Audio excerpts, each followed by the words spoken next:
정치인 체포, 의원 끌어내 시대의 거짓말이었다. 일단 제가 물음표는 쳤죠. 이게 지금부터 본격적으로 헌재에서나 재판에서 이 심리가 될 것이기 때문에. 그런데 현재 상황을 보면은 정말 시대의 거짓말이었을 수가 있습니다. 그러면은 첫 단추부터 이게 좀 이상하게 깨어졌고, 그것이 앞으로 재판이나 헌재에서 이제 가려져야 되는데, 자, 헌재는 너무 지금 잠시 후에 설명드리겠지만 한쪽으로 편향돼 있기 때문에, 편중돼 있기 때문에 일단 이 부분은 재판에서도 최우선적으로 가려져야 되지 않을까 싶습니다. 야, 그러니까 윤석열 대통령 탄핵 소추에 결정적인 말을 했던 우선 홍장원 제1차장의 이야기부터 잠시 핵심적인 부분을 들려드리면은, 홍장원 전 국정원 1차장, 조태영 국정원장이 최근에 홍장원 당시 국정원 1차장의 주장을 전면 반박하는 서신을 국정원 전 직원에게 보냈다고 합니다. 홍장원이 거짓말하고 있다. 자, 홍장원은 그때 이 사태 초기에 국회 정보위에서 가서 본인이 정보위에 스스로 가가지고 이런 말을 했었죠. 윤석열 대통령으로부터 정치인들 싹 잡아들여라는 지시를 직접 받았다. 그다음에 계엄 선포 직후 국정원장이 자기 보고를 묵살했다. 이런 주장을 했습니다. 그래서 이것이 윤석열 대통령의 탄핵 소추안에도, 이 내용이 국회 탄핵 소추안에도 중점적으로 들어가 있고, 이때부터 탄핵 소추되는 결정적인 역할을 했던 이 홍장원의 진술이었죠. 그런데 이 조태용 국정원장은 직원들에게 보낸 서실에서 홍장원이 나와 내 인격에 대해 입에 담을 수 없는 말들을 하고 있다. 내 명예를 걸고 사실이 아니다. 그리고 이 보고를 했는데 묵살했다. 이런 주장을 다, 그러니까 이 대통령이 차장에게, 국정원 차장에게 1차장은 외교 담당인데, 어차피 그 국제 담당인데, 어쨌든 1차장이 자기가 대통령에게 지시를 받았다. 그래서 그거를 조태용 원장에게 보고를 했는데 묵살당했다. 뭐 이런 주장을 본인이 했죠. 초반에 다 기억이 나실 겁니다. 그것 때문에 이게 그때 14명 명단 해서 뭐 오원식, 이재명, 뭐 한동훈 쫙 그때 있었죠. 자, 그런데 그 자체가 지금 흔들리고 있는 겁니다. 지금 정치권에서는 윤석열 대통령의 정치인 체포 지시를 둘러싼 홍장원의 주장이 야당 공세에 맞춰가면서 달라지고 있다. 야당 공세가 개를 같이 하고 있다는 이야기죠. 계엄 사흘 뒤에 국회 정보위원회에 직접 찾아갔습니다. 그래서 거기서 좀 충격적인, 그때 당시는 충격적인 말을 했죠. 윤석열 대통령이 이번 기회에 잡아들여 싹 다 정리해 라는 지시를 내렸다. 이렇게 주장을 했었죠. 그런데 그 다음부터 이 말이 막 바뀌고 또 사실상 거짓말을 한 것을 실토를 하기도 합니다. 그리고 나서 그날 한겨레 신문과 인터뷰를 했는데 이런 말을 하죠. 그 윤 장관이 대통령으로부터 계엄 선포 당일에 한동훈 대표를 체포하라는 지시를 받았다. 이렇게 해서 또 그때 기사화 막 됐습니다. 그러니까 이게 그렇다면 굉장히 큰 거죠. 윤석열 대통령이 이 특정 정치인을 체포하라고 직접 지시했다. 계엄 해제 요구한 의결을 막기 위해서. 뭐 한동훈은 의결권이 없지만 국회의원이 아니기 때문에 당 대표였죠. 여당 대표. 그건 굉장히 큰 이야기인데, 그런데 홍장원은 다음 날 KBS 인터뷰에서는 다른 말을 합니다. 대통령이 저에게 직접 한동훈 대표를 체포하라고 지시했다고 인터뷰 기사에 나와 있는데 그건 아니다. 자기가 말한 기사 이야기를 그럼 한겨레가 거짓말을 썼다는 이야기밖에 안 되는 거죠. 거짓말이든 본인이 말을 번복을 했던, 한겨레에 바로 나왔을 때 직접 이야기 안 하고 그 다음날 또까지 듣고, 그래서 그때 또 KBS 인터뷰에서는 체포 명단은 대통령에게 받은 것이 아니고 여인영 당시 방첩사령관이 밝혔기 때문에 그렇게 말한 측면도 있다. 그러니까 체포 대상 정치인 명단이 윤석열 대통령이 아닌 여인영 사령관과 전화통화에서 나왔다. 이렇게 또 계속 거짓말을 하고 말을 바꿉니다. 계엄 선포 당일 조태용 원장이 자기 보고를 묵살했다. 이것도 나중에 보니까는 그런 묵살한 사실이 없다고 조태용 원장도 이야기를 하고 본인도 조금 말을 바꾸고 이런 상황이 또 이어지고, 조태용 원장은 홍 전 차장을 비롯해서 국정원 정무직 누구로부터도 대통령으로부터 정치인 체포 지시를 받았다는 보고를 받은 사실이 없다. 아직도 이렇게 이야기를 하고 국정원 직원들에게 편지까지 냈습니다. 그리고 홍 장원은 그렇게 체포 지시를, 윤석열 대통령의 체포 지시를 본인이 이행하지 않아서 자리에서 물러났다, 교체됐다, 이렇게 주장을 하는데, 조태용 원장은 그게 아니고 그 급박한 상황에서 홍 장원이 지금 이 상황을 국정원에서 파악을 하고 있는 걸 야당 대표인 이재명에게 브리핑을 해야 되지 않느냐, 일종의 보고를 해야 되지 않느냐, 이런 엉뚱한 말을 하기에 이거 계속 이 위급한 상황에서 같이 있으면 안 되겠다고 해서 윤석열 대통령에게 교체를 건의를 했고 교체를 하기로 했다는 겁니다. 그것 때문에 이재명에게 보고를 하겠다고 하기 때문에 말도 안 되는 이야기죠. 자, 그래서 홍 전 차장과 계속 일하기 어렵다고 생각해서 대통령실에 교체를 건의했고 번복 없이 인사가 수순대로 다 진행이 됐다.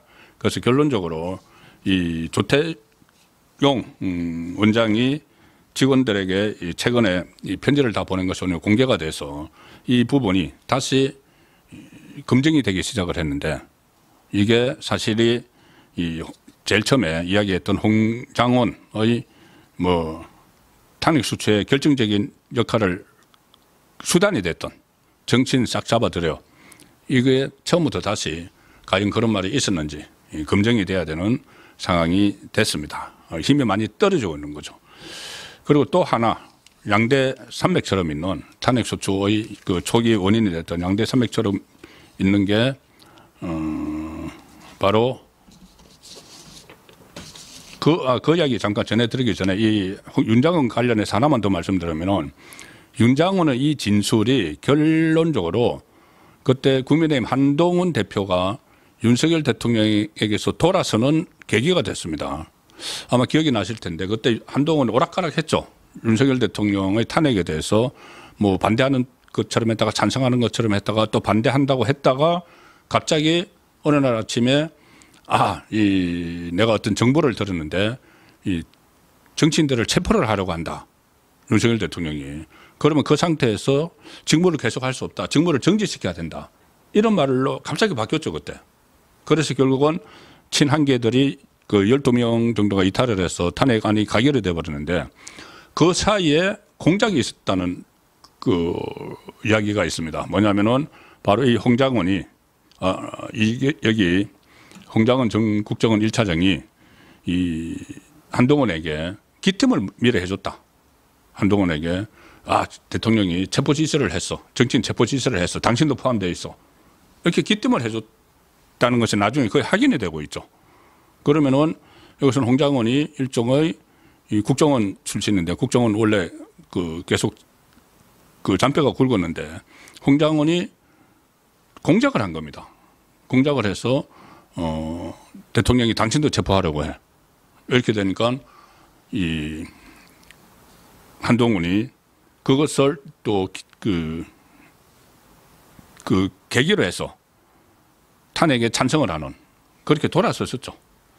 그래서 초기에 일어났던 이런 일들이 확실하지도 않은 것들이 막 언론을 통해서 보도가 되고 마치 그것을 기정사실화하고 정치인들도 거기에 따르고 하는 일들이 굉장히 많이 일어났는데, 지금부터 그 부분들이 하나씩 이제 검증이 필요한 단계로 갔다, 그렇게 볼 수가 있습니다.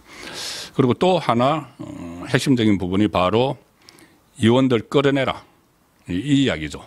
바로 곽종건 전 특수전 사령관 주장, 이것은 제가 여러 차례 전해드렸으니까 핵심만 먼저 말씀을 드리면은, 곽종건이 그때 12월 6일 날, 12월 3일 날 계엄 선포가 있었고 12월 4일 새벽에 해제가 됐는데 12월 6일 날 민주당 김병주 의원이 하는 유튜브 채널에 출연합니다.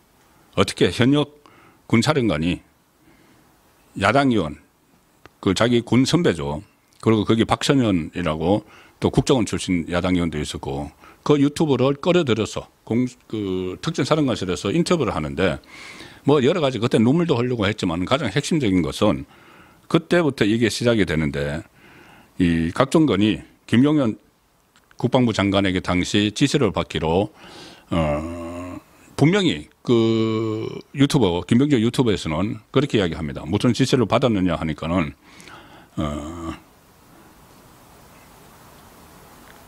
의원들 인원 요원을 빼내라고 했다. 빼내라고 지시를 받았다. 이렇게 이야기합니다. 국회에서 그러니까 특전사 요원들이 들어가 있는 상황에서 이 충돌이 벌어질 수가 있으니까는 요원들을 빼내라고 이야기했다고 분명히 이야기합니다. 각종군이 처음에.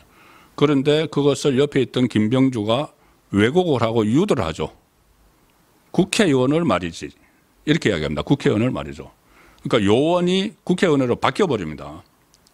바뀌어버렸는데 그 유튜브 내용 제가 한번 들려드려서 한번 들어보십시오. 자, 영상을 하나 지금 들려드리겠습니다. 보여드리겠습니다. 으로부터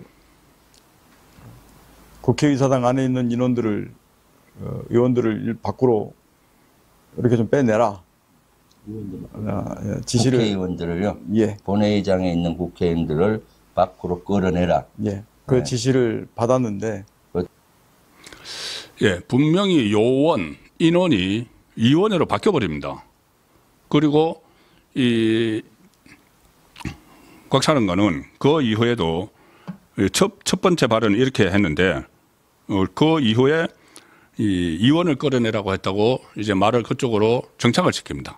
그런데 그때 어떤 일이 있었느냐? 자, 일단 박범계와 접촉을 하기 시작합니다. 그 전에는 각종건이 민주당 김병주의 유튜브에 출연해서 박선현 국정원 출신 박성현이 있는 데서 본인은 분명히 요원이라고 했는데 이게 의원으로 바뀌죠. 그 다음에 의원이라고 주장을 하기 시작을 하는데 박범계와 그때 접촉을 합니다. 이 변호인도 민주당 박범계가 각종건의 변호인을 소개를 해줬다. 자, 그런 이야기도 있고 그 이후에 그 유튜브 출연은 12월 6일이고 12월 10일에 국회 국방위에 출석해서 이렇게 이야기합니다. 오전 회의 때는 야당 의원의 질의에 대해서 자, 이 말이 또 달라집니다. 오전 회의 때는 야당 의원의 질의에 대해서 윤석열 대통령이 계엄 당일 한 차례 전화를 걸어서 부대 이동 상황을 물었다. 그게 전부다. 이렇게 이야기를 합니다. 그런데 중간에 박범계를 만나서 뭔가 이야기를 하고 나서 오후에 입장이 바뀝니다. 여기서 그러니까 박범계가 대신 소개를 합니다. 이 각종건이 이렇게 이야기했다고. 뭐라고 했냐면은 각종건이 자신과 만남에서 그러니까 박범계 이야기가 윤석열 대통령이 2번 전화를 해서 의결 종족서가 안 돼서니 문을 부수고 들어가서 의원들을 끄집어내라고 지시를 했다고 나한테 이야기하더라. 이렇게 하니까는 이게 언론들이 문을 부수고 들어가서 끄집어내라고 했다. 그런데 그 전에는 그런 이야기를 하지 않았습니다. 다른 이야기 했죠. 각종건이 한 차례 전화를 걸어서 이동 상황 지금 특전사 병력이 어디로 가고 있느냐 그것만 물었다.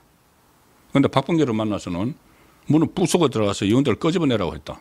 이게 박범계가 이야기한 겁니다. 그 사이에 이 각종건은 박범계를 만나서